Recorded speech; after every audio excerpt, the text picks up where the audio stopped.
Do you feel more alive and alight when you're angry, riled up, in a tizzy? Do you thrive on anger and drama? Do you want to be angry?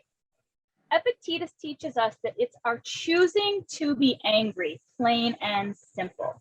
Hi, I'm Sierra, and I'm joined by Rob and Amy, and we are Painted Porch Strategies. Thank you for joining us. This week, we are here with the Handbook for New Stoics, and we're on week 46. The title is Pause When Angry. Okay, so we've kind of tiptoed around this for a couple weeks now, and now we're really getting into it. And they start by telling us anger is one of the hardest passions to manage because sometimes it rushes up and grabs your attention and sometimes it creeps up on you. But they're telling us that sometimes people want to be angry and we actually can cling on to this. This was something that kind of blew my mind. What do you guys think about this whole angry situation? Well, I think that your observation is keen. There are definitely some individuals who, I'll say, get juiced up, literally and figuratively, in their bodies when they get angry. It's sometimes the way of reminding yourself or feeling that you're alive, because it's such an extreme emotion that you can experience. It literally is the antithesis of jubilation. So it's the same, for some people, it's the same type of feeling, yet it has a very, very, very different consequence, both in your mind and your state of being, but also in your body. So I think it's very interesting. We've talked about this, Rob. I think you even mentioned this in your Master Your Message program, where we have this romantic or Hollywood idea of like our drop the mic moments where people, I think you used A Few Good Men as the example. We all know that scene from A Few Good Men or something similar where there's a courtroom and, there's someone on the stand and there's the lawyer saying, no, you're the liar. You're doing this, blah, blah, blah, drop the mic, leave. And you're like, wow, that was amazing. But the reality is it's really not that good to do that. Because again, how is that actually being received by the other person? But also those moments don't support what one of the core principles of Stoicism is, and that we are made to help and support one another and to help each other grow and thrive and be happy and healthy. We have a collective responsibility to I think they used it in the previous, what is the term he uses? The cosmopolis, I think, is what Marcus Aurelius called it, which is basically this idea of it's not a metropolis, it's a cosmopolis. We are all part of one community, one state, and that state is us. That's why you have to pause when you're angry. Essentially, I know the whole point of this lesson.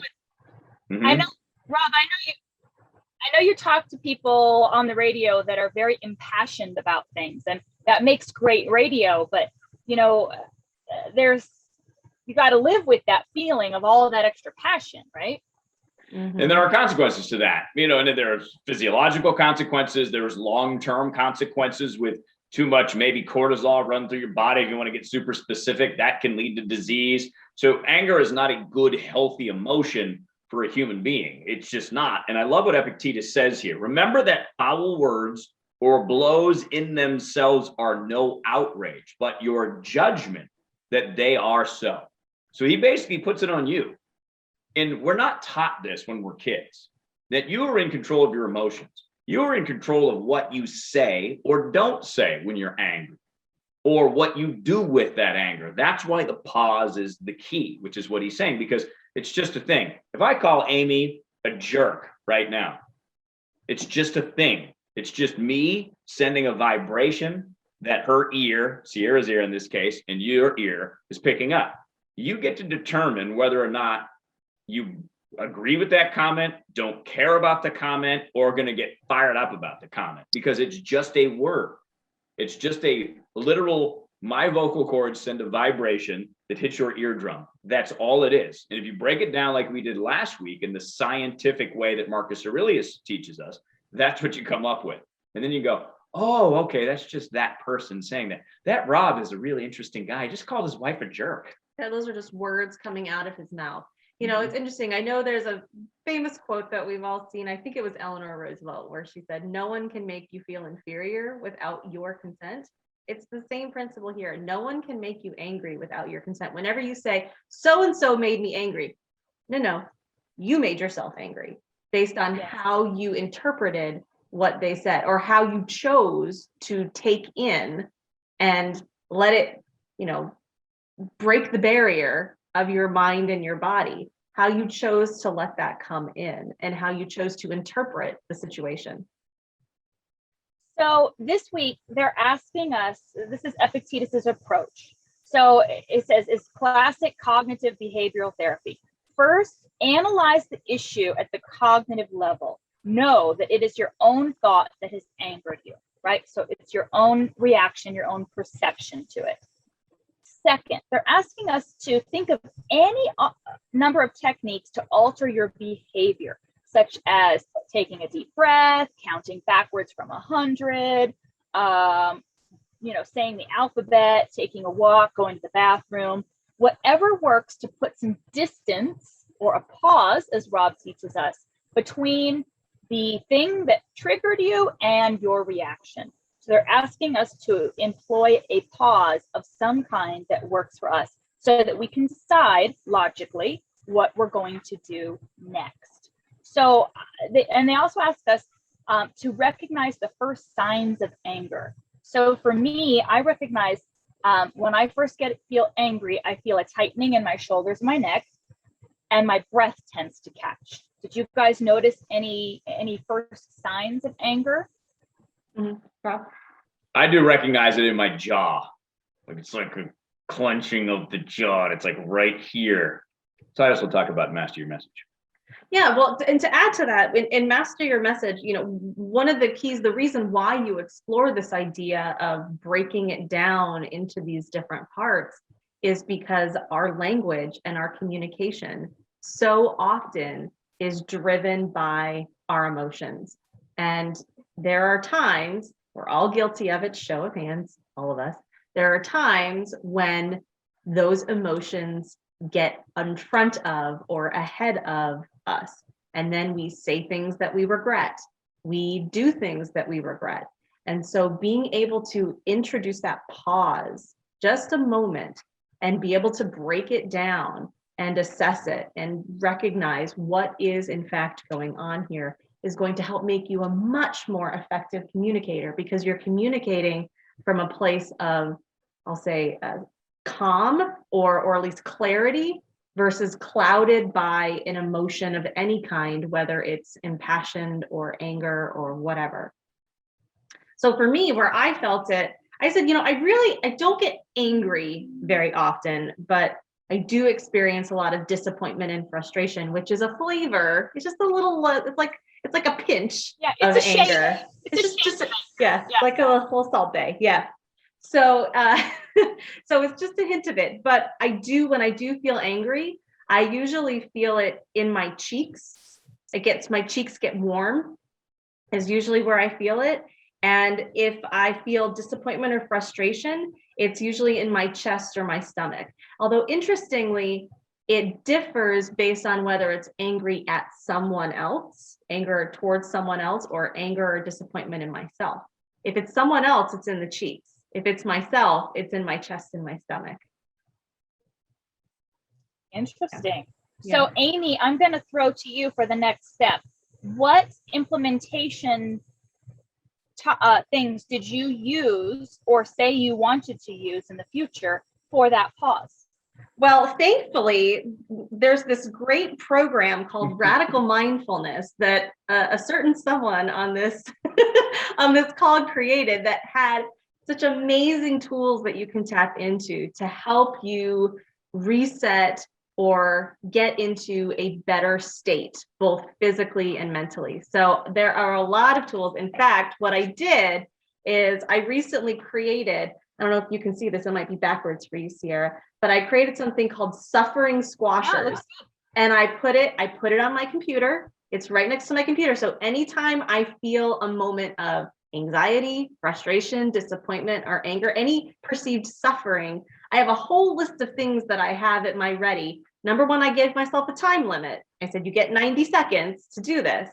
And I have a bunch of things, and many of them are represented from your program, like just shaking it out, putting on some music. You have some fun things like dragon breath or blubber lips, which are really fun. But also, it's an opportunity to reset expectations and priorities for myself as well as others. And then just simply asking, is this really necessary right now? Is this helping me? Yes or no? And sometimes the answer can be yes, but it all ties down to, again, anger is not a good or bad emotion. We don't assign those value judgments per se, those labels to this. You know, the trigger is really the cue. You talk about this a lot, Sierra. You say, you know, that's a trigger. That's a sign to say, there's something that needs to be done here. And so if you feel it, like for me, if I experience that, that's my cue to go, okay, clearly something needs to be addressed. What actually needs to be addressed here? What do I need to solve? The problem is when we stay in that state and we don't actually find a solution to it or reframe it in a way that's effective. Yes. So those were some of my suffering squashers that I use whenever I'm feeling a little agitated, frustrated, angry, fill in the blanks. Yeah. Love it. Rob, what about you? What techniques did you utilize or do you wish to utilize? I do love dragon breath that you teach, Sierra. So my advice to you is go get Sierra's program, Painted Porch Strategies.com, find radical mindfulness and use it. Now I have a technique too that I use. So there's the physical techniques and there's the physiological ones. And then mine is sort of the mind one that I use. So it's in my program. I'm not going to give it away now because I'm going to make you go look for it and find it. But it's a process that it does involve a pause. And it involves you thinking about, okay, why am I in this state? Why am I angry? So I'll leave you that nugget. Mine's called Master Your Message, self-promotion. Sierra, what about you? Well, I use a couple of things. The take 5 breath I use a lot because it's very easy and you can literally do it anywhere. But I also find that moving helps me. So if I can create an excuse to walk or move in some way, that always helps my body to relax and give me that pause. Bonus if I'm outside and I have fresh air. If I don't have fresh air, I just literally pace around my camper, which can work too. And then I also use a mantra. If I realize that anger is not helping me, I use the mantra, I'm choosing peace. Oh, I love that. Well, you know, with the movement, Sierra, it makes me think of our gal Elle Woods from Legally Blonde. And when she talks about exercise, and she says, exercise creates endorphins, and endorphins make you happy, and happy people don't kill their husbands or other people. Happy people don't necessarily lash out or get angry or scream at people. So it's good for you. It is. And it gives me that space, that pause. I know that works for me. So they remind us, practice pausing at the earliest signs of anger. Epictetus tells us it's easiest to stop and catch this when it's early than waiting until it becomes full blown, mic drop, you can't handle the truth kind of situation.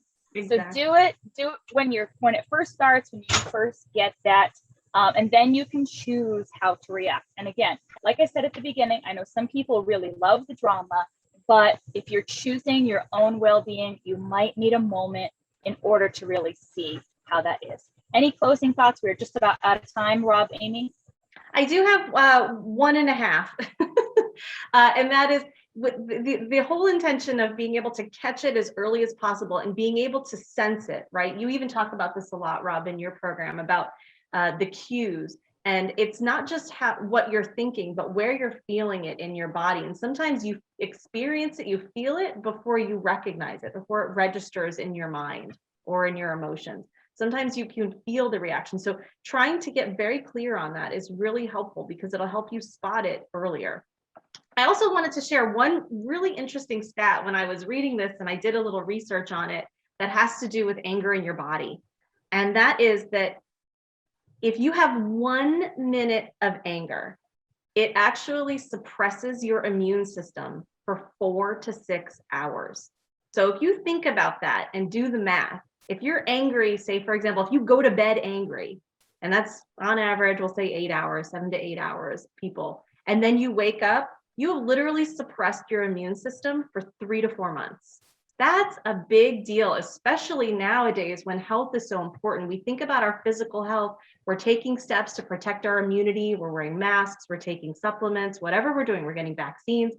But you have to think about, you can do all of that stuff, but if you're not also practicing emotional hygiene as well, you're tanking that immune system.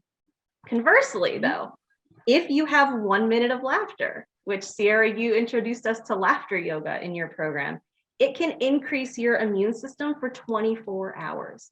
So just think about that. 1 minute of anger suppresses it for 4 to 6 hours. 1 minute of laughter can increase it and boost it for 24. So that's my final thought. Makes me want to laugh. And I would just add this to it. You are ultimately in control. You might not think you are, but that's that most important Stoic principle, the dichotomy of control. There's not much that you are actually in control of, but your emotions, your thoughts, and what you say are amongst them. So laugh wisely. Awesome. Great insights, guys. I can't wait to see what we come up with next week when we continue with the Handbook for New Stoics. We're in the home stretch. So for myself, for Amy, and for Rob, we are Painted Porch Strategies. Live virtuously.